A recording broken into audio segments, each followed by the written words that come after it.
What's up everybody? Back with another video. Today we're probably going to do a quick little install on some spotlights. Got these from Lordco. They're probably like around 150 bucks. And I got the mounts for them at Lowriders in Delta. They're 30 bucks. The reason I'm doing this is because the last time we went out at night. And yeah, when we were on the FSR going up the road, I noticed I was having a hard time seeing where the turns were going to be. And the reason was because I don't have these lights. So the guys at BC Overlanders told me I should invest in something like that. So yeah, I did it. We'll install them. Let's check it out.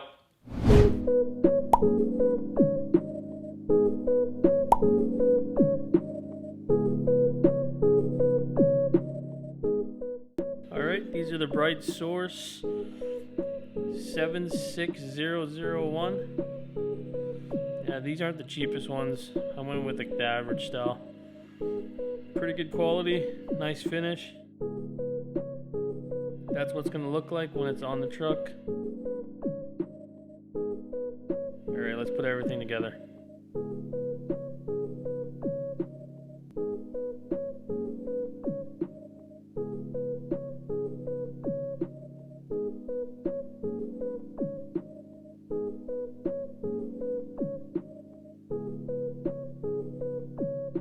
Pretty good finish, pretty impressed. Alright, these are the brackets, nothing crazy.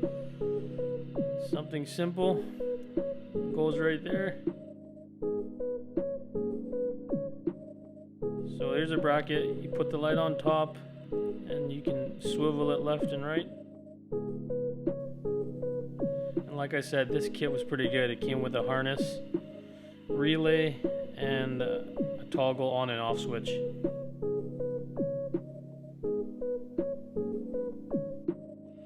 Of course I didn't have the right torques.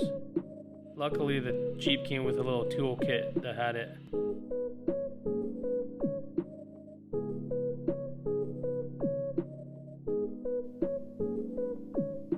Alright, undo these two bolts.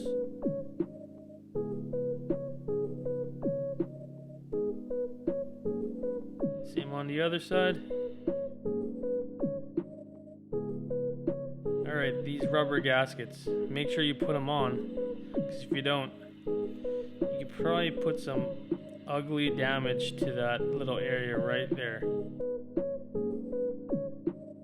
Alright, peel the sticker off, match up the holes.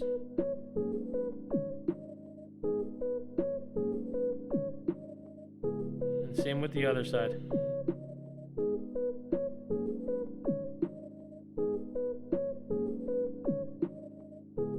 Alright, to put these on, just line up the holes. I usually hand thread them first just to get them in there. And then secure it down. And again, same with the other side.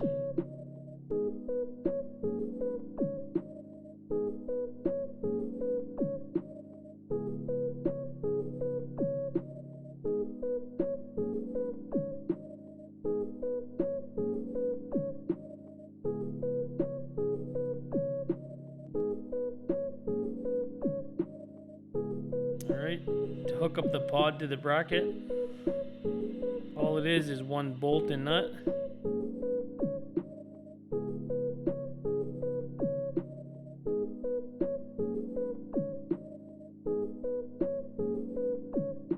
Make sure you tuck the wire behind the pod so it looks a little cleaner.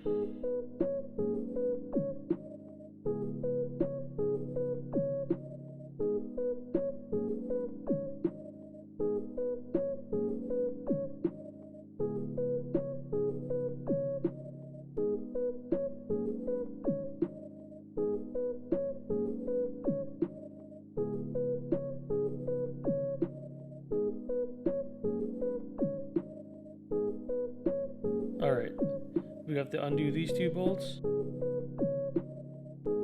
we're going to tuck the wire behind here.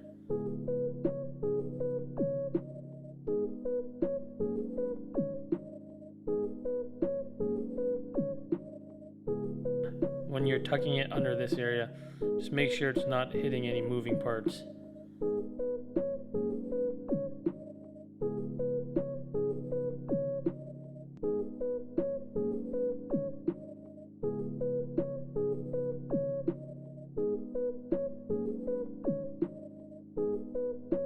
And do it for the other side.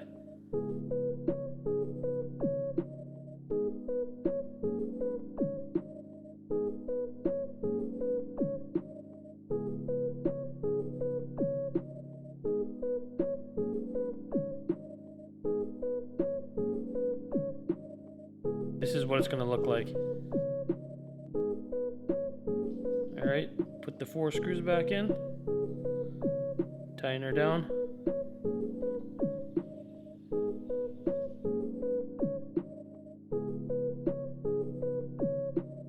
Alright, the harness, like I said, comes with a relay and also comes with a fuse holder.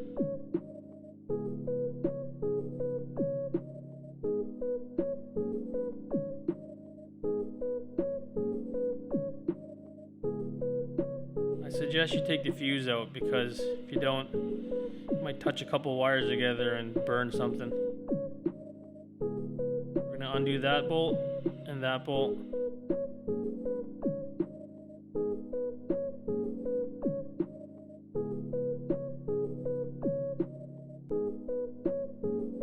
We're going to hook up the positive and the negative.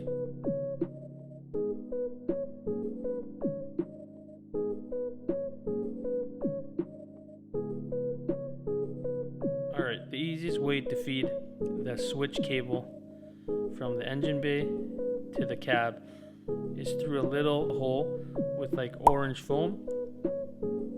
So I taped the cable to the coat hanger and I fed it back into the car.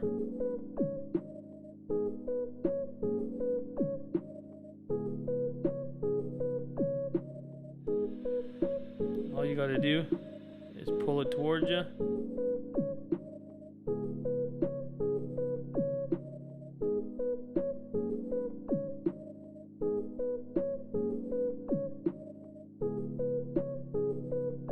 Alright, so I'm just going to clean everything up. I'm going to zap strap the wire to the existing wiring harness that's attached to the firewall.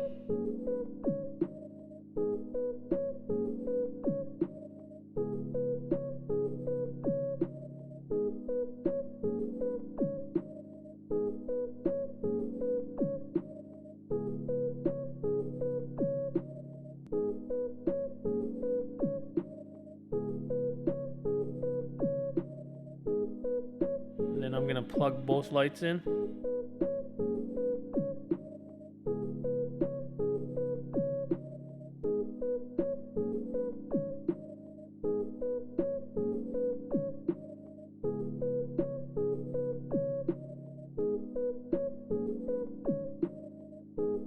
I'm probably just going to zap strap it to the existing wiring harness again.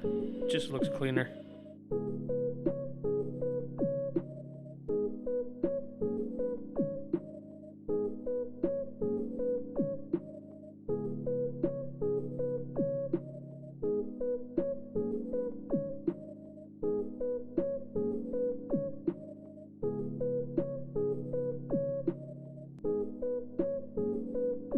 Alright, now where to put the switch. I'm thinking right here. By the end of this, I'll probably have switches all over the place.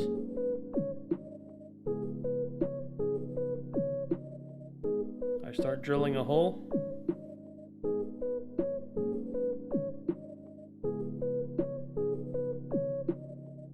And then I use a Dremel to make the hole big enough for the switch.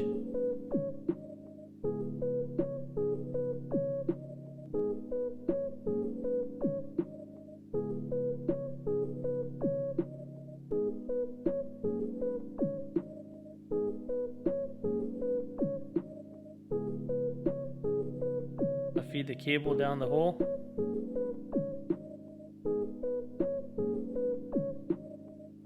Hook up the switch.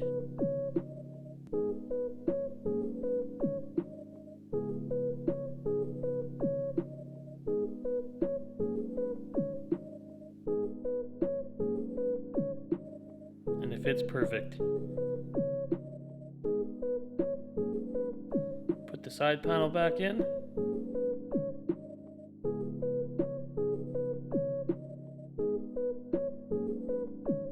And test her out. Oh yeah.